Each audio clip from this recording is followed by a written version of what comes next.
ప్రతి మధ్యతరగతి వాడు రూపాయి రూపాయి పొట్ట కట్టుకుని దాచిపెడితేనే కుదురుతుంది. ఆ డబ్బులు తీసుకెళ్ళి బ్యాంకులో డిపాజిట్ చేస్తే వడ్డీ 3-3.5% మించి రాదు. సేవింగ్స్లో ఫిక్స్డ్ డిపాజిట్ చేస్తే 2 ఏళ్ళు దాటితే కానీ 6%, 6.5% రానటువంటి పరిస్థితి. ఇదంతా ఒక ఎత్తు అయితే, స్టాక్ మార్కెట్లో పెట్టుకుని ఏదో షేరుల్లో రూపాయి సంపాదించుకోవాలనుకుంటే దాని మీద కూడా ఇప్పుడు పెద్ద ఎత్తున పన్ను విధించింది కేంద్ర ప్రభుత్వం. భారీగా స్టాక్ మార్కెట్లో ఈక్విటీ పెట్టుబడుల మీద లభించే స్వల్పకాలిక మూలధన లాభాలు ఎస్టీసీజీల మీద ప్రస్తుతం పన్ను 15% ఉంటే దీన్ని 20% పెంచారు. ఒక ఏడాదిలోపు కాల వ్యవధిలో లభించిన మూలధన లాభాలు స్వల్పకాలిక లాభాలుగా పరిగణిస్తారు.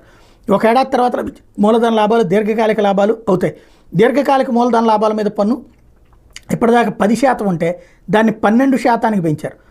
ఒక ఆర్థిక సంవత్సరంలో స్టాక్ మార్కెట్ పెట్టుబడి మీద ఆర్జించిన దీర్ఘకాలిక లాభాల మీద 1 లక్ష వరకు మినహాయింపు ఉంది. అంతకు మించిన లాభాల మీద పన్ను చెల్లించాలి. ఈ పరిమితిని ప్రస్తుత బడ్జెట్లో 1.25 లక్షలు పెంచారు. అంటే 1.25 లక్షల వరకు దీర్ఘకాలిక మూలధన